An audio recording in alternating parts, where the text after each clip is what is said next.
ဒီသာသနာတော်နှစ်2550ပြည့်နှစ်သူတော်ကောဇာသက္ကရာ1368ခုနှစ်သဇောမုံလဇန်12ရက်နေ့ညရန်ကုန်တိုင်းဗဟန်းမြို့နယ်ရွှေကုန်းဘုရားကြီးအနီး၌တည်ရှိသောမင်္ဂလာဈေးဓမ္မယုံကြီးအတွင်း၌မင်္ဂလာဈေးဈေးသူဈေးသားများ၏အကျဉ်း20မြောက်စုပေါင်းမဟာဘုံကထေအောင်ဝဲအတွက်ဆင်ကျမ်းပပူဇော်သောဓမ္မသဘင်ဝဲဟောကြားအပ်သောအင်္ဂုတ္တပါဠိတော်သပုရိသဒါနသုတ်တံကိုအခြေခံတန်စာဆင်ဟောကြားအပ်သောသူတော်ကောင်းတို့ရဲ့မူငါးချက်အမိရသောတရားတော်ပရိသတ်ဘာတရားလဲသူတော်ကောင်းတို့ရဲ့မူငါးချက်ဆိုတာတခြားနေရာမှာသုံးတဲ့မူငါးချက်မဟုတ်ပါဘူးအလူဒါနပြုလုပ်ကြတဲ့အခါမှာစန္ဒမူနာယူထိုက်တဲ့မူငါးချက်ကိုဒီကနေ့ကထေလူတော်ကျောင်းနဲ့တွေ့ဖက်ပြီးတော့တို့တရားဓမ္မများကိုဓမ္မဒါနပြုပါမယ်ဒါကြောင့်တရားတော်ကိုဟောကြားမိမလားကြားမိပါတရားတော်ရဲ့အရှင်ဖြစ်တော်မူသောသုံးလောကထွန်တာသဗ္ဗညုမြတ်စွာဘုရားကိုယုသိစွာရှိခိုးပူဇော်ကြရအောင်အလုံးခိတ္တခဏညီသက်စွာနေထိုင်ပြီးတော့လက်ဝါးလေးတွေချီမျက်နှာလေးတွေချရုပ်ဘပူဇော်နေတဲ့ဗုဒ္ဓရှင်တော်မြတ်ရဲ့ခုံတော်များကိုအာရုံပြုပြီးတော့အတူတူပဲပူဇော်ကြရအောင်လည်းတော့ဖြည်းဖြည်းလေးလေးနဲ့အာရုံပြုလို့ရအောင်ရုပ်ဘပူဇော်ပေးပါမယ်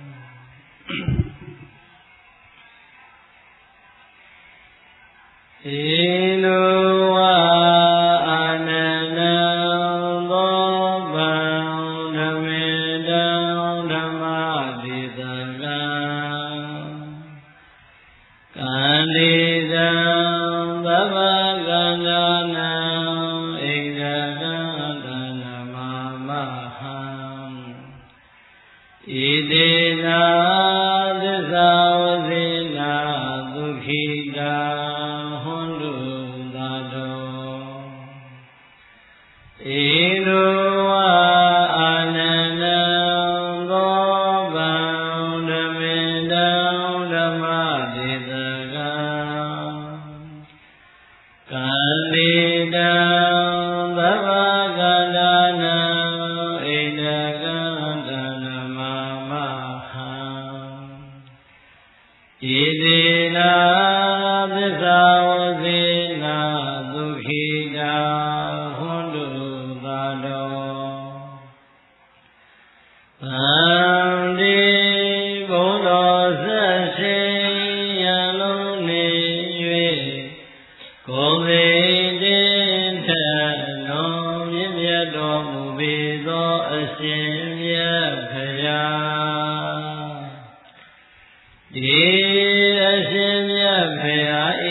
ရိုင်းရိုင်းနေသူ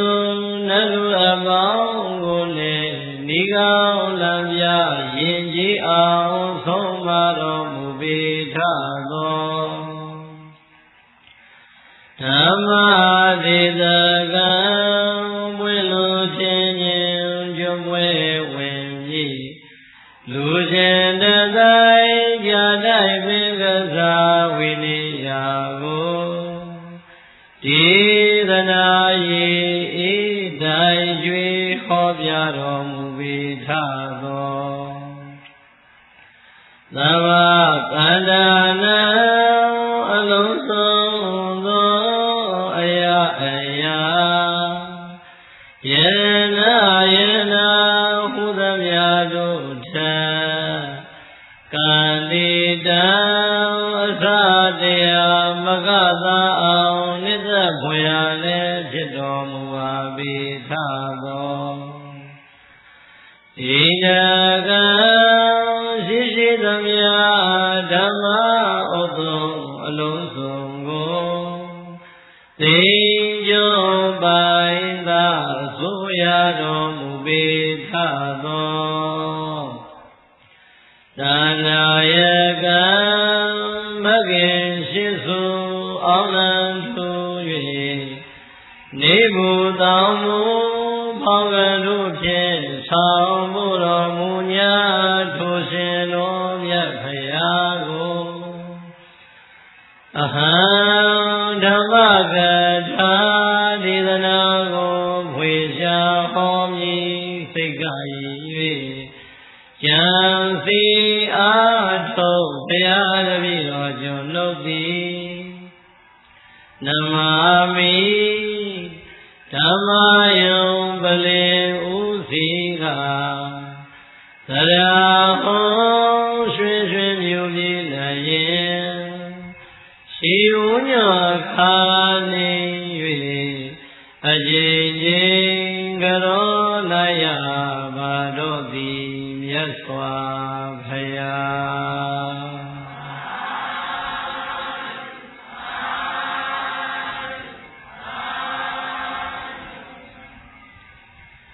ယေဒေနာသစ္စာဝဇေနာဤသို့နောကံဟောထုတ်ပြန်၍ဟုတ်ပါစွာပြောဆိုရသောဗလာမသစ္စာစကားကြောင့်သာတော်တရားရှိခင်စိတ်ကောင်းဝိညာဉ်ကုန်သောတင်သူတော်စင်တရားနာပရိသတ်ပေါင်းတို့သည်ဒုက္ခိတာအန္တရေပြောက်ပြဲစီဝါတက်လျက်စိတ်ဆက်ရွှင်လန်းဝမ်းပန်းတသာချမ်းသာခြင်းရှိကြကုန်သည်ဟွန်တုဖြစ်ကြပါစေကုန်သတည်းနေဒုက္ခသာကိုယ်ဆင်းရဲခြင်းစိတ်ဆင်းရဲခြင်းကိုယ်စိတ်တစ်ပါးတို့၏ဆင်းရဲခြင်းဆွာသောဆင်းရဲခြင်းအပေါင်းတို့မှလည်းကင်းဝေးကြကုန်သည်ဟွန်တုဖြစ်ကြပါစေကုန်သတည်းနေဝယသာ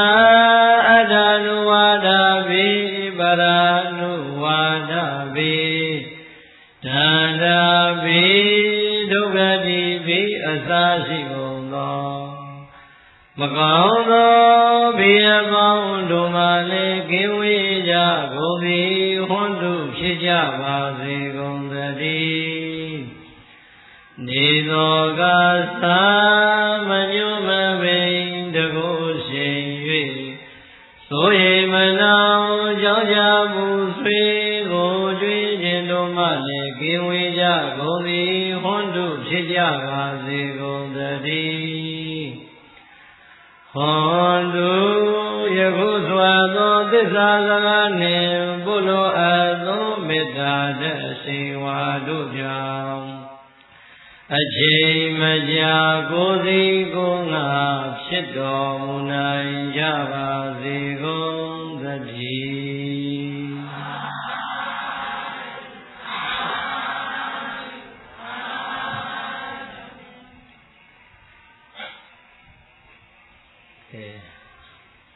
အားလုံးချမ်းသာသလိုထိုင်ပြီးတော့လာပါလူကတော့မကြက်ပါဘူးဟုတ်လား လူမပြတ်ပြင်မဲ့ရှိတဲ့လူပဲအလိုလိုက်တာတရားနာတဲ့ပုဂ္ဂိုလ်တွေကဘလောက်ပဲများများဒီလူရာဒီကတရားနာပြိတ္တနေအဖြစ်လို့လဲဆိုတော့ဘုရားမှလည်းကိုတီးနေတယ်တောင်ကြီးမိဘများပွဲသွားမဲ့လူနဲ့ဟိုဘက်ကရောဒီဘက်ကရောလဲကံများဆိုရင်တော့ဒီနေ့ရတဲ့ခွေတောင်းနဲ့တိုးပြန်ပြီခွေတောင်းလာတဲ့နေ့ဆိုရင်ကျွတ်တို့ကလည်းနည်းတော့လျှော့ပေးရတာဘာတရားလဲဒီနေ့တင်လာဘာတရားလဲသူတော်ကောင်းတို့ရဲ့ဘုရားကျဲဟုတ်လားယင်စိမာနိဘိက္ခဝေသဗ္ဗုရိသဒါနာနိယင်စိမာနိဘိက္ခဝေသဗ္ဗုရိသဒါနာနိဘေကဝေပရိသလေးပါးจิตသာจิตမိတို့သဗ္ဗုရိသဒါနာနိဘုရားအလောင်းသူတော်ကောင်းကြီးတို့လှူဒန်းရတဲ့နေရာမှာ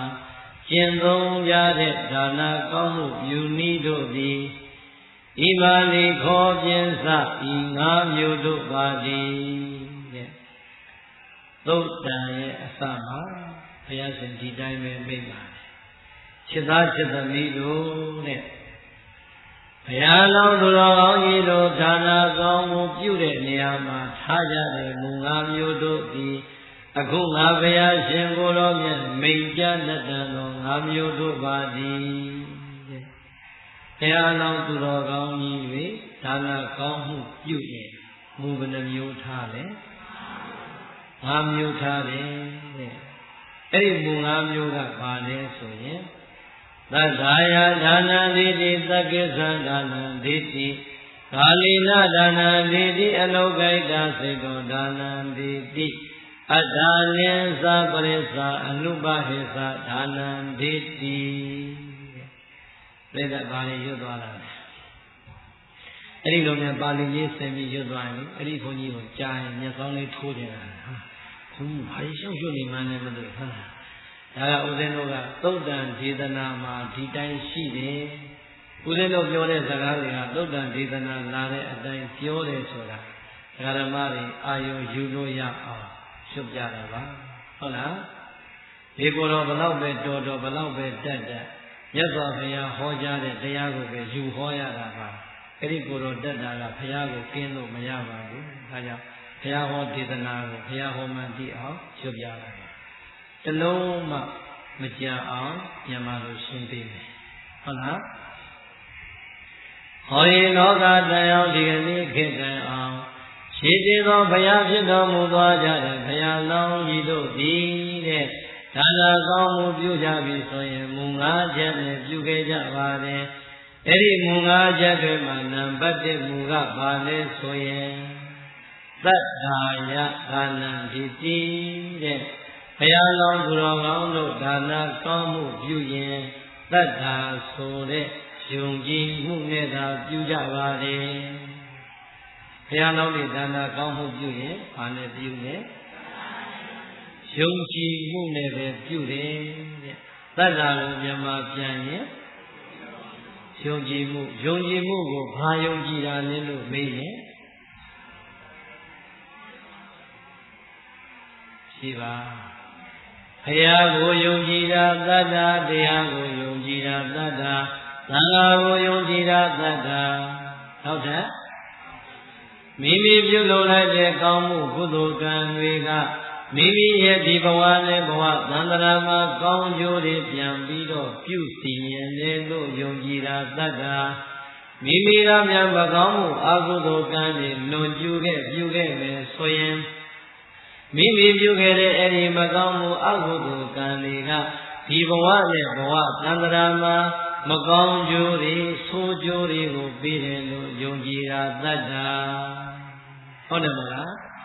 ဘုရားဘာသာတို့ရဲ့ယုံကြည်မှုဆိုတာဘုရားတရားသံဃာဒီလောက်လေးနဲ့ရပ်သွားရလားမရဘူး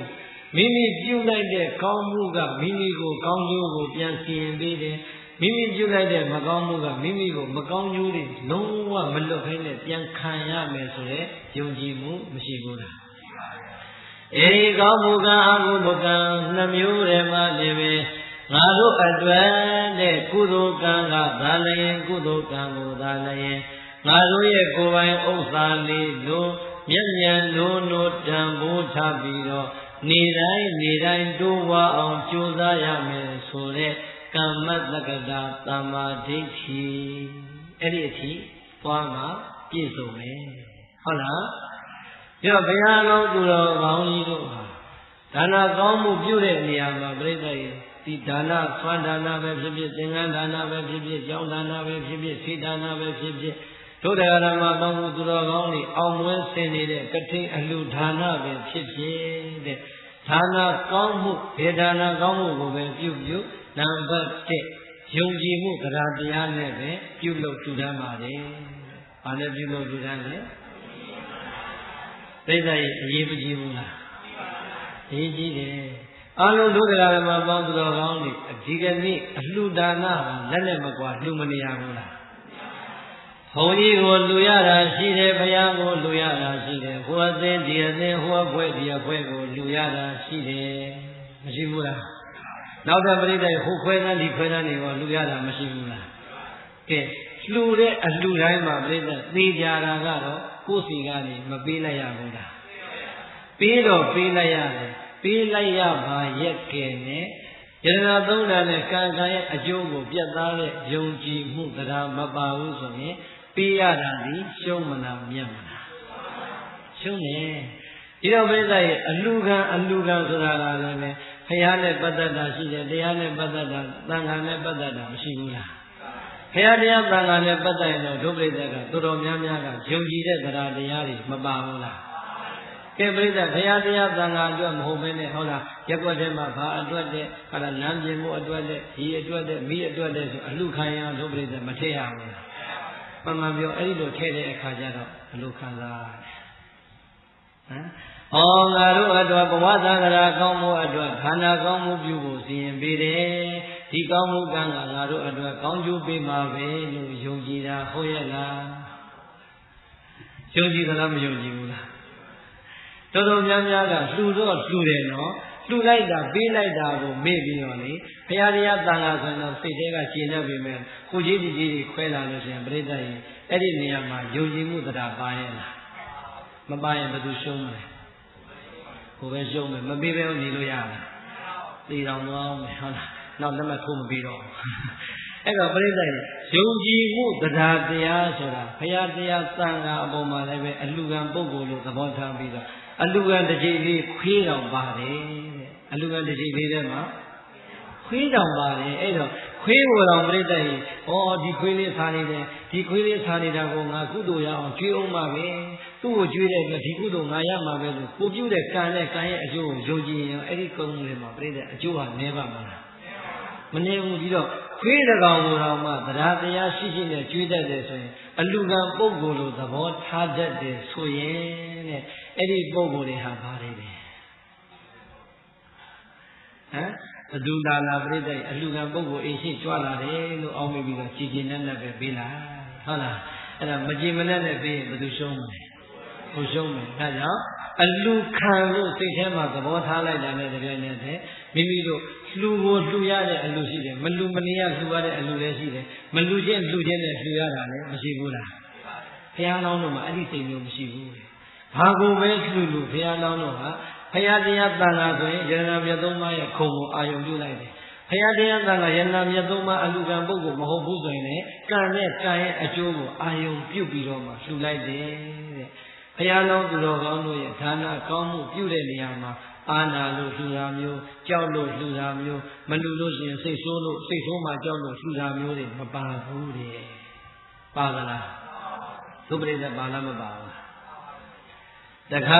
မှကြောက်ပြီးတော့လှူရတာလည်းရှိတယ်တခါကြတော့နောက်အစဉ်မပြေမှာကြောက်လို့လှူရတာရှိတယ်တခါကြတော့အစဉ်ပြေအောင်လို့လည်းလှူရတာရှိတယ်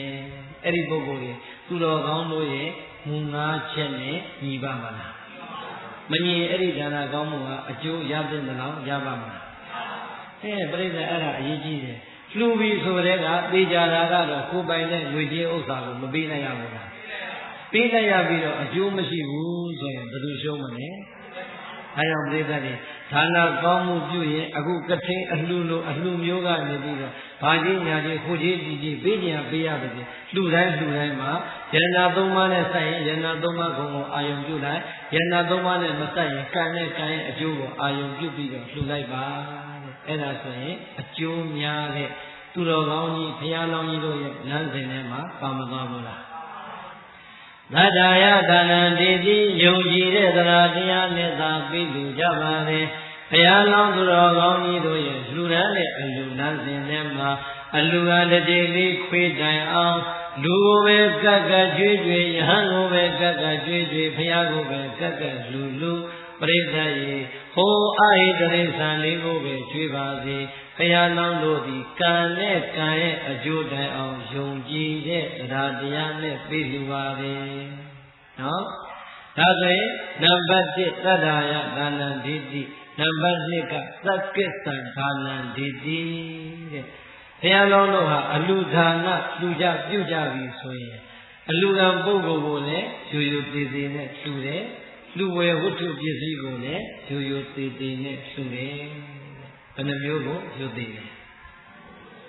ဘယ်နှမျိုးကိုရိုးသေးတယ်အလူကံကြွားလာတဲ့ပုဂ္ဂိုလ်တွေကိုလည်းရိုးသေးတယ်အလူဝယ်လူခံမဲ့ပုဂ္ဂိုလ်တွေကိုလူတန်းနဲ့လူဝယ်ပစ္စည်းကိုလည်းပဲရိုးသေးတယ်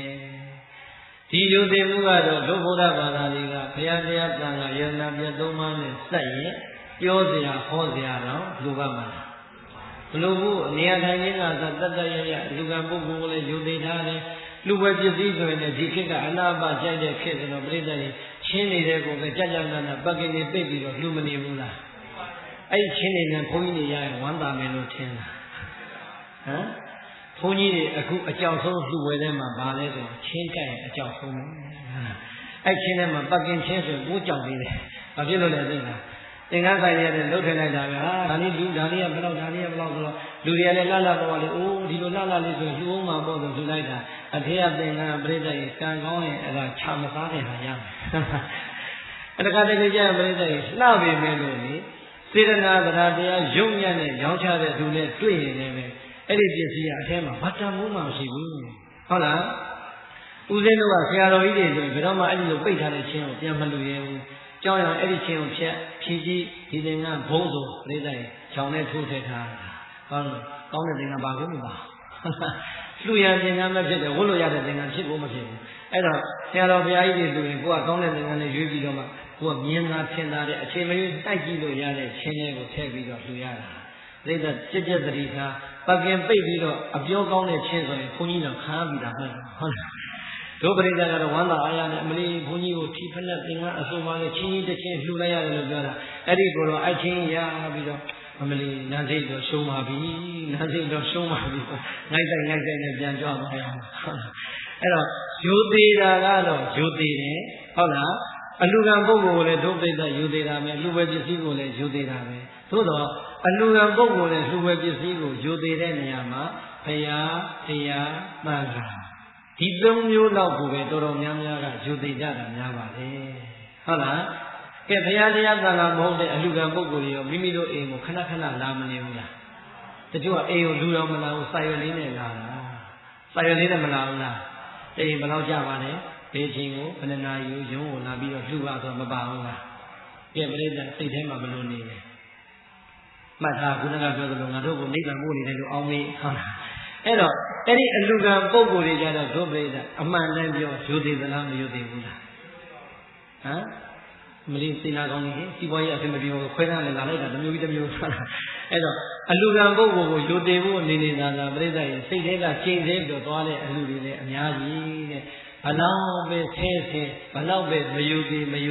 ရဲ့မလူပဲနေလို့ရတယ်မရဘူးနော်မရဘူးဆိုရင်စိတ်ကိုပြောင်းပေးလိုက်ဩဘာပဲပြောအလူကံတစ်ချိန်လေးထဲမှာခွေးကိုတော့ငါတို့ကျွေးလို့ရှိရင်ကုသိုလ်ရတယ်ဆိုရင်သူတို့လည်းလူသားတွေပဲဘာလုပ်လို့ဘာကိုင်ငါတို့ဟောဒီလူတိုင်းရမယ်တောင်းကြတဲ့ngườiကိုတကယ်ကိုယုံကြည်မှုတရားပြက်သားသားနဲ့ရိုးသေးသေးပဲပေးလူလိုက်မယ်ဆိုပြီးတော့လှူလိုက်မယ်အဲ့ဒီပုဂ္ဂိုလ်ဘာပဲသုံးဘာပဲစားသူမဟုတ်တာလို့ရင်သူခံရမှာကိုကတော့သိကြပါဘူးကုသိုလ်မရဘူးလားရတယ်အဓိကအလူကံပုဂ္ဂိုလ်ကိုကြည့်ပြီးတော့ အလူကံပုဂ္ဂိုလ်နဲ့လှူဝဲပစ္စည်းကိုရိုးရိုးသေးသေးလှူဖို့ပဲအာယုံပြုပါတဲ့အဲ့ဒီလိုမဟုတ်ရင်ဘုရားနောင်သူတော်ကောင်းတို့ရဲ့လမ်းကြောင်းပေါ်မှာရောက်ပါမလားမရောက်ဘူးဟုတ်လားဒီနေရာမှာဦးဇင်းတို့စက်မိလို့ပြောရတယ်ဦးဇင်းတို့ငယ်ငယ်တုန်းကမြောင်းမြဝေတို့အောင်ကျောင်းစော်ဘုရားကြီးရှိမှစတင်မှုတယ်အဲ့တော့စော်ဘုရားကြီးနဲ့ဦးဇင်းတို့လမ်းခွဲလာပြီးတော့စော်ဘုရားကျောင်းကနေပြီးတော့မန္တလေးကိုကျောင်းခဲ့တဲ့အခါဆရာတော်ကြီးမန္တလေးကနေရန်ကုန်ကိုပြန်နေနေ့မန္တလေးဘုရားကြီးမှာကိုတော်တွေနိုင်ပြီးတော့ပို့ကြတာစော်ဘုရားရဲ့တပည့်သံဃာပါ20လောက်ရှိကိုတော်တွေရုံ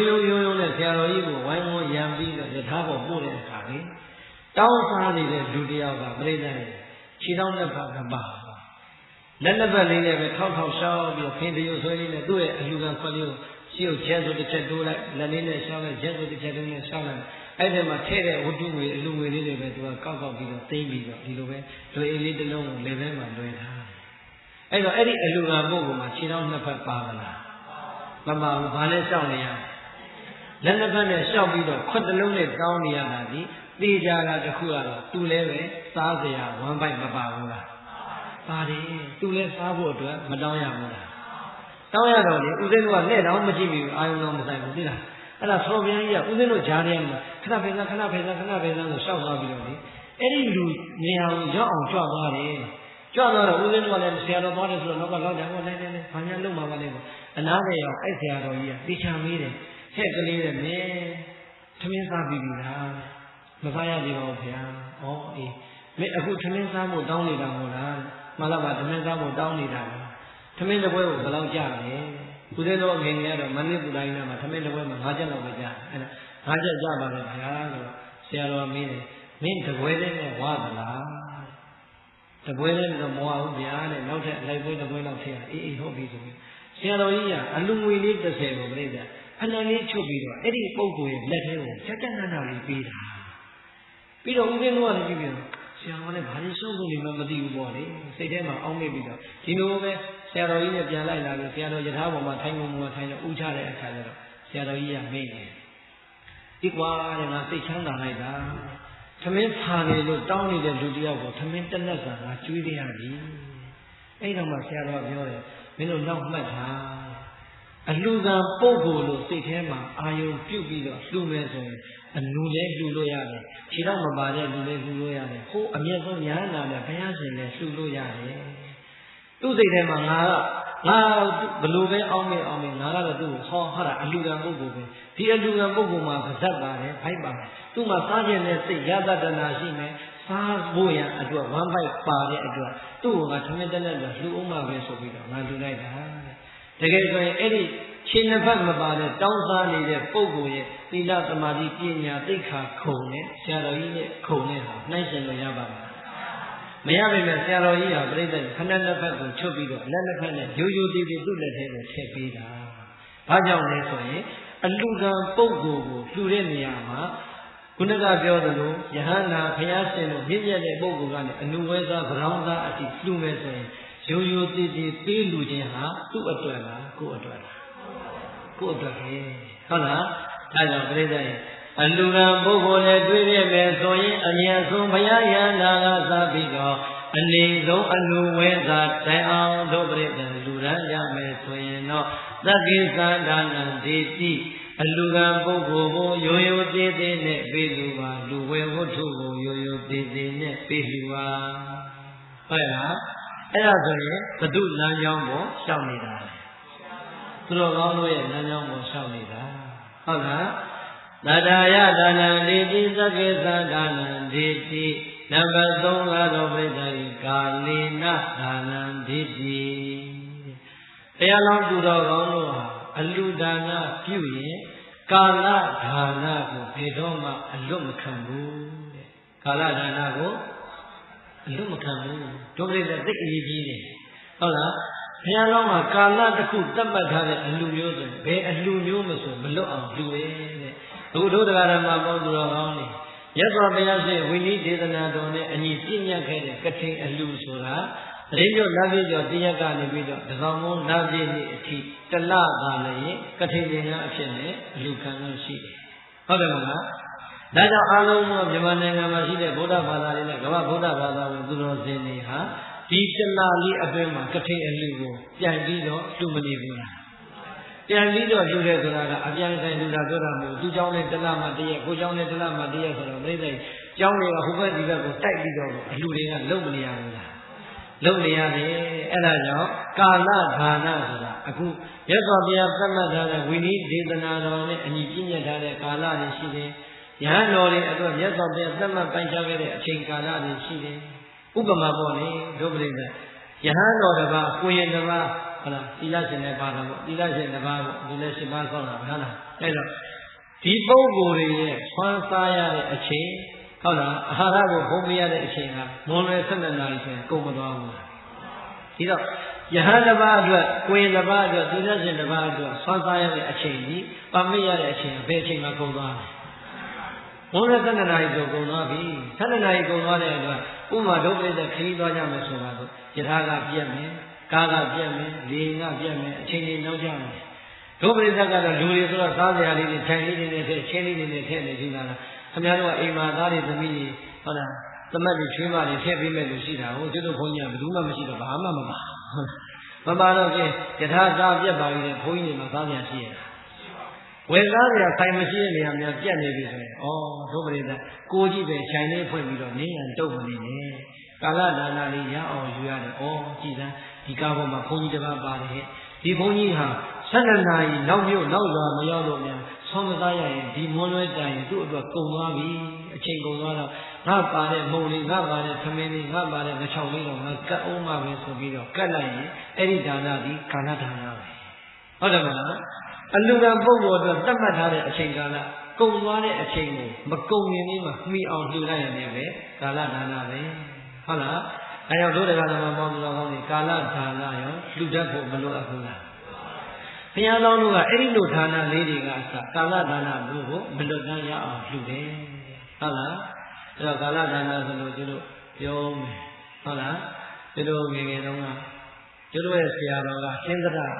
ဆိုဆရာတော်ကပြောတယ်မင်းကားဒီတိုင်းဘယ်ကားကိုရှိလာခဲ့ဘယ်မျိုးရောက်ရင်အဲ့မှာအချိန်လေးဆွမ်းဆိုင်မှာဆွမ်းစားလို့ရတယ်ပြီးရင်ဆက်မောင်းလာနိုင်မယ်ဆိုတော့ဆရာတော်ပြောတဲ့အတိုင်းလိုက်အဲ့တော့ညာကားစီတော့နတ်မှာကားလည်းခဏခဏထိတက်တဲ့အခါခဏခဏရက်ခဏခဏပြက်ခဏခဏပြက်ဆိုတော့အဲ့ဒီမြို့အဲ့ဒီရွာကလည်းရောက်မရောက်နိုင်ဘူးတပြေးတပြေးနဲ့17နာရီလည်းပြောတာဒကာကြီးတို့ကျုပ်တို့ကဆုံးစားမှာအဲ့ဒီမြို့မှာသားမှာဟာဟုတ်တယ်ဗျာဟာခွန်ကြီးပါလာတယ်ဒုက္ခပဲဟာဖြေပြီးတော့မကောင်းဘူးတဲ့ဟုတ်လားအဲ့တော့သူတို့ကအချိန်မမီတော့လို့သိနေဟာဘုံဘုံရဲ့အချိန်ပြီးတော့မော်ဒီတို့မောင်းမယ်ဆိုအမှန်တော့သူကစိတ်ချမ်းသာပြောတာမမီအဲ့တော့ပြောရင်ဆိုရင်လည်းအဲ့ဒီမြို့လေးရောက်တော့လေးနဲ့မွန်လွဲဟိုဘက်တနာရီအောင်ထိုးနေအာယုံစောကလည်းမစားခဲ့အောင်၄နာရီထားစီးရတယ်ဆိုတော့နေစောကလည်းမွန်လွဲသွားပြီဆိုတော့ပြိဿလူသားတယောက်ပဲကျုံနဲ့ဖိုက်ပါလေတော့ခံနိုင်မှာမလာ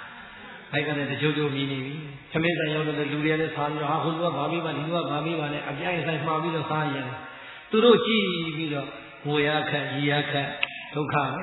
ဲဒါမှပတ်စံပါလာတော့ပါမစ်ကခုံသွားပြီဆိုတော့သားလူကမရအဲ့တော့အခြေအနေကြည့်လိုက်တယ်အခြေအနေတော့ကောင်းပြီဟုတ်လားဆိုင်ကြီးအောက်ထပ်မှာကသမင်းဆိုင်ကရောင်းပြီးတော့လူတွေယုံဖြစ်နေတာအပေါ်ထပ်မှာတရားမှမရှိအသာလေးတက်ကြည့်တယ်အပေါ်မှာဘုရားကျောင်းဆောင်ကြီးကိုခန်းခန်းနားနားနဲ့ပွဲတွေပန်းနေနဲ့ပြင်ထားလိုက်တယ်ဘုရားရှိယုတ်သေးစွာဥချပြီးတော့အရှင်ဘုရားသားတော်ကြီးကတော့ဒီဒုက္ခတော်ကြီးမားနေလို့ခွင့်လွှတ်တော်မူပါဗျာ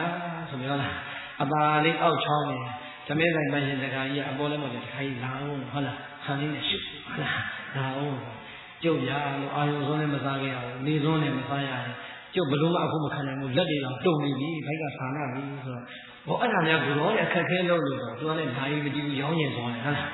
းဒါသမင်းမွေးကြီးအပေါ်တက်ချဘုရားရှင်မှာခိုးနေပိုင်းနဲ့ပြင်နေပြီးတော့သူကကြည့်ဟာကိုတော့တဏှာကြီးထိုးနေပြီကောဟုတ်လားစားကြပြီးတော့သူကတဏှာကြီးထိုးနေတော့ကိုယ်လည်းစိတ်ကလည်းတူတူနေသမ်းပါဗျာခမရသမင်းရောက်နေလို့ကို့အလုပ်ကိုလို့ဆိုမှအဲ့ကိစ္စကျုပ်နဲ့ခင်ဗျားနဲ့ရှင်းရမှာပါလို့ဟုတ်လားခင်ဗျားနဲ့ကျုပ်နဲ့အချိန်ပြေပြီးပါလေတန်ကြီးနေသမ်းအဲ့တော့ပြိဿရေသံဃာတော်အရှင်မြတ်တွေလည်းပဲလူသားတွေပဲဆိုတော့ဒီခန္ဓာကိုယ်ကြီးဟာဓာတ်ကြီးလေးပါမျှတအောင်ဆိုတော့မထိမ့်နဲ့ရပါမယ်အဲ့တခါမှမလွန်ကျူးတဲ့နဲ့လွန်ကျူးရတဲ့အဲ့ဒီသိက္ခာပုံမျိုးတွေကတကယ်တော့ကားပေါ်မှာပါလာတဲ့ကားဆရာတဲ့ဒကာဒကမတွေကသာလေကာလဒါနကိုသိပြီးတော့မိအောင်လှူလိုက်မယ်ဆိုရင်ဒီကိုယ်တော်တွေအာဘတ်တဲ့ဆရာလူသေးလားမလို့နောက်မှတ်ထားဟုတ်လားယထာဘောကားပေါ်တက်လို့ရှိရင်အရင်ဆုံးကြည့်လိုက်ဒါဥစဉ်နောက်တာပေါ့တကယ်ပြောတာအရင်ဆုံးကြည့်လိုက်ဥစဉ်ကအခုခီးသွားရင်ဘယ်ကိုပဲသွား ဘုဒ္ဓလောမြောင်းမြသွားဟောတယ်ဘိုးကလေးသွားဟောတယ်သင်္ဘောပေါ်မှာကြည့်လိုက်တယ်ကိုတော်တွေတွေ့တာလည်းအကုန်လုံးမှတ်ထားတယ်သင်္ဘောကသမင်းချက်တဲ့ကြော်တဲ့ကောင်းလေးပဲမနဲ့အဲ့ဒီဘုန်းကြီးတွေမှားပြီးတော့ဘုန်းမေးကြီးကဘုန်းမှုပါစေမင်းတို့ငါ့စီကိုစာရွက်လေးရေးလာတယ်ငါအကုန်ရှင်းပြီးမယ်သူတို့ကဘာမှမဆောက်နိုင်ညာရသူတို့ရှင်ဘုရားတို့တပည့်တော်ကပ်ပါမယ်လို့ပြောရင်လည်းသူတို့လည်းစားရတာအားနာနေတယ်အဲ့တော့သူတို့စားကြရဘုန်းမေးပါစေကပ်ပြီးရင်ငါရှင်းပေးမယ်ဆိုပြီးတော့အမြဲတမ်းရှိတယ်ဘာဖြစ်လို့လဲအဲ့ဒီကာလဒါနကိုလှူရတာအရသာရှိလုံးလုံးကိုဒီကိုယ်တိုင်ခံရတာဟုတ်လားအဲ့တော့တခါတခါမှာပြိဿတွေတရားဓမ္မတွေကတကယ်ကုသိုလ်ရမယ်အလုပ်တွေကိုကြော်သွားလို့ဘုရားလောင်းတို့ရဲ့လမ်းကြောင်းဒီကာလတစ်ခုကိုအလက်လွတ်ဘယ်တော့မှမခံဘူးနဲ့ရအောင်လှူတယ်ဟုတ်လား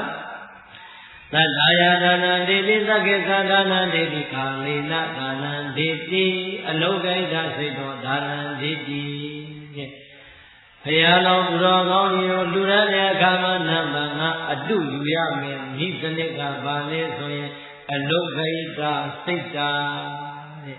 ပြက်ပြက်သားသားလွတ်လွတ်ဆွန့်ကျေးပြီးတော့လှူတယ်ပြိဿတွေဘယ်လိုလှူလဲလွတ်လွတ်ဆွန့်ကျေးပြီးတော့လှူတယ်မိမိလှူပြီးလိုက်တဲ့လှူဝဲပစ္စည်းရဲ့အပေါ်မှာဘယ်တော့မှပြန်ပြီးတော့နှမျောတာမျိုးတွန့်တိုးတာမျိုးငဲ့ကွက်တာမျိုးမရှိဘူးတို့ဘုရားဘာသာတွေသိပြီးတော့အရေးကြီးပါတယ်အခုဒီနေ့မင်္ဂလာစိတ်တစ်ခေတ်ဘယ်ကြောင်းကြားဘယ်ကြောင်းကိုကြားလဲမော်ကျွန်းဟောရွှေပေါက်ကင်ကြားဘယ်ကြောင်းလဲကြားကြမို့တစ်ခါတစ်ခါကျရင်ကျွတ်ဘုရားဘာသာလှူတော့ကတော့ဥသိပုံမောင်းနဲ့သွားပြီးတော့တစ်ခါတစ်ခါကျရင်ဘုန်းကြီးမကျေနပ်တာလို့ဘောဘကမကျေနပ်တာလို့နဲ့စေတနာပြတ်တဲ့အတန်လေးတွေမထွက်ဘူးလားဟုတ်တယ်အလုကိဋ္ဌစိတ်ဓာတ်လွတ်လွတ်စွန့်ကျဲတဲ့ပြတ်သားတဲ့စိတ်ဓာတ်ရှိဖို့လိုတယ်ဟုတ်လားကဲဖြည့်ကျင်တဲ့လောက်ဖြစ်မှာအခုဒီเจ้าမှလူခဲ့ပြီဒီเจ้าကဘုန်းကြီးများဟာသာမကြဘူးကွာဟာဘာလို့နေလဲညာလို့နေလဲတယောက်တော့ပြောလိုက်တာဟောသွားပါပြီကွာတို့ကတော့လှုပ်စုလိုက်ရဘုကတော့လှုပ်လိုက်ရတာဒီဘုန်းကြီးတွေမှာလှုပ်လိုက်ရသလားဆိုတဲ့စိတ်ဓာတ်နဲ့နှုတ်ကထွက်တဲ့စကားတွေပြိတ္တရှိသလားမရှိဘူးလားရှိကြတယ်လူတိုင်းမရှိပေမဲ့ရှိတဲ့ပုံကိုယ်တွေမပေါ်လာဘူးလားပေါ်လာပါပြီတကယ်မိမိကလာဒီမှာနှုတ်ကပွားစီနဲ့ငရဲတွေကြီးနေတာမိမိစုပြီးသားပစ္စည်းကပြန်ရလာတယ်မရဘူးမှတ်တာဘုန်းကြီးလက်ထဲရောက်သွားတဲ့ပစ္စည်းနဲ့ခလားလက်ထဲရောက်သွားတဲ့ပိဿံကြက်တော့တဲ့ရည်လိုပဲဘယ်တော့မှပြန်မထွက်ဘူးကိုတော့မကျင်တဲ့ဘူးပြန်ပေးဖို့တော့ဆိုပြီးတော့သွားလို့တော့မရဘူးဘုန်းကြီးဆိုတာအယူပဲရှိတယ်ဟုတ်လားယူပြီးတဲ့ပစ္စည်းများဆိုရင်ကျွတ်တို့ဆရာတော်ကြီးတပါးပြောတယ်ဟောတဲ့တပည့်တော်ဘုန်းကြီးနေရတယ်တော်တော်တော့သံဝေကရဖို့ကောင်းတယ်ဆုံးကကြွရင်ရက်တဲ့ငန်းလေးများလှူလိုက်ပြီဆိုဒီအင်အားနဲ့ကွာဒီနောက်ချမ်းသာပြီးတော့ရက်တဲ့ငန်းများလှူပါသေးတယ်ဆိုပြီးတော့ပွားစီနဲ့ဒီလိုလေးထည့်လိုက်တာအလူခံလို့ရတော့မကောင်းတော့ပွားစီနဲ့ထည့်လိုက်တာ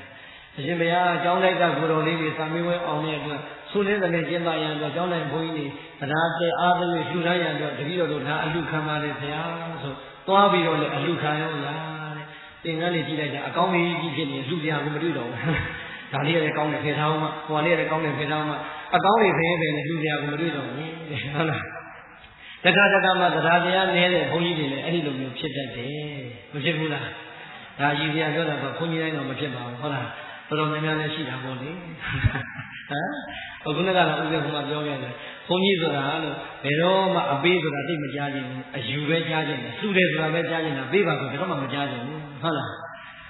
သင်္ဘောကြီးသတိပြတဲ့အခါကျတော့ဘုန်းကြီးတစ်ပါးလည်းပါတော့တယ်ဓမ္မလေးတစ်ခါလေးလည်းပါတော့ဘုန်းကြီးကရေမကူးတတ်ဘူးဒီထဲမှာလက်ရင်းတစ်ဖက်နဲ့ရက်ကန်နဲ့ဖြစ်နေတယ်ရေကူးတတ်တဲ့ဓမ္မကြီးကဘုံဘုံဘုရားရှင်ဘုရားလက်ကလေးဒီဘက်ကိုပေးပါဘုရားဒီဘက်ကိုပေးပါဘုရားအမှန်တော့လက်ပေးပြီးလက်ဆွဲပြီးတော့ကမ်းပေါ်တင်မလို့ရေကူးပြီးတော့ဟာလားဘုန်းကြီးကလက်ကလေးပေးပါဘုရားဆိုတော့ဂျိုင်းလေးနဲ့ဖွက်ထားပေးဟုတ်လားဒီနေ့သေးကိုကြီးကပေးလို့စကားကြားကိုမကြားဘူးအဲ့တော့ဓမ္မကြီးကသဘောပေါက်တယ်ဩဒီဘုန်းကြီးသူ့ကိုပေးပါဆိုလို့သူမပေးတာသူ့လက်ထဲမှာလည်းဘာမှရှိတာမဟုတ်အဲ့တော့ငါသဘောပေါက်ပါပြီလို့အရှင်ဘုရားတပည့်တော်လက်လေးအလူခံတော်မူပါဘုရားလက်လေးအလူခံတော်မူပါဘုရားလက်ကလေးရှေ့တိုးပေးလိုက်တဲ့အခါကျတော့ဘုန်းကြီးကလက်ကလေးထွက်လာတယ်ဟုတ်လားအဲ့တော့မင်းသားအဒုက္ခိတစိတ်ဓာတ်ဘုန်းကြီးကိုကြည့်ပြီးတော့လည်းပဲတရားတရားပျက်စီးတာမျိုးမရှိဘူးလားဘောဘကကိုကြည့်ပြီးတော့တရားတရားပျက်စီးသွားတာမျိုးမရှိဘူးလားဘလောက်ပဲရှိရှိတော့ကိုလူတဲ့ပစ္စည်းဟာလှူပြီးပြီမို့လားမနေ့ကပဲကြားလိုက်တယ်နာမည်တော့မပြောလို့ပါဘူးဟုတ်လားဒကာကြီးတယောက်ကပြောတယ်တပည့်တော်အဖွဲ့ကလူတော်ဘုံဘုံရဲ့17သိန်းလောက်ရှိတယ် ဘုန်းကြီးကတပည့်တော်တို့ပြန်ပြီးတော့လက်ဖိတ်ကိုယူသွားကြအောင်ဆိုစွန့်လိုက်တာ9000ပဲစွန့်တယ်ဗျာတော်တော်ကစီးနေတဲ့ဘုန်းကြီးတွေဟုတ်လားအဲ့ဒါချက်ချင်းဟောရတယ်ဟေးခင်ဗျလက်ဖိတ်ကိုတူချင်တာလက်ဖိတ်ကိုတူချင်တာကဘုန်းကြီးအဖြစ်ပါနေပြီလို့ခင်ဗျားတို့အရှင်းကိုပါနေပြီလို့သူ့ကိုလှူပြီးမှတော့သူ့ပိုင်တာပဲပြည့်ကျင်ပြည့်မပြည့်ရင်နေပေါ့ခင်ဗျာဘာလို့သွားပြက်နေလဲအဲ့ကြတော့ဟုတ်သားပဲတော့အဲ့တော့ပြိဿရေတက္ကသကမှာလှူတာလှူနေရတယ်လှူပြီးရင်ဘုန်းကြီးကချင်းရောက်တာလည်းမရရင်ပြက်စီးတဲ့တရားကမပေါ်လာဘူးလားဒါကြောင့်အနုကိတ္တစိတ်ကပြတ်သားတဲ့စိတ်ချက်ရှိဖို့လိုပါတယ်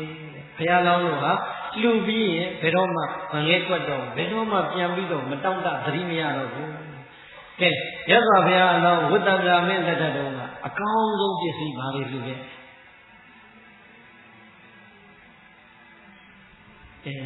တော်တော်လေးကိုဖတ်ထားကြပါလားအကောင်းဆုံးပစ္စည်းဘာတွေလှူခဲ့လဲမလေးအုံတိတိညာညာတာဒီအုံဟုတ်လားစီမန်းနေမှန်းရတာအကောင်းဆုံးဆိုတဲ့အထဲမှာပြိဿရေ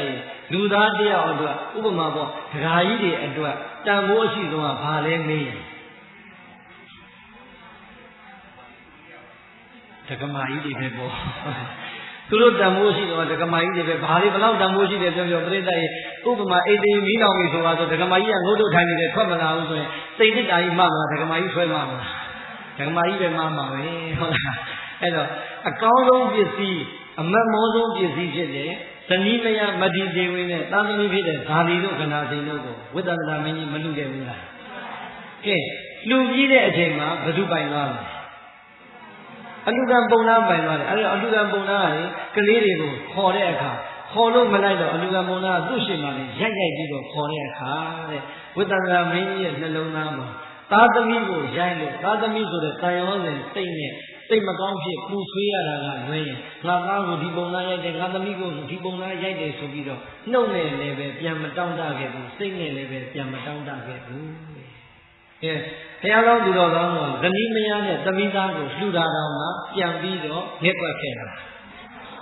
လူပရိသတ်လှူရင်းသားပြည့်စည်တိုင်းကိုလွတ်လွတ်ဆွန့်ခြင်းရတာ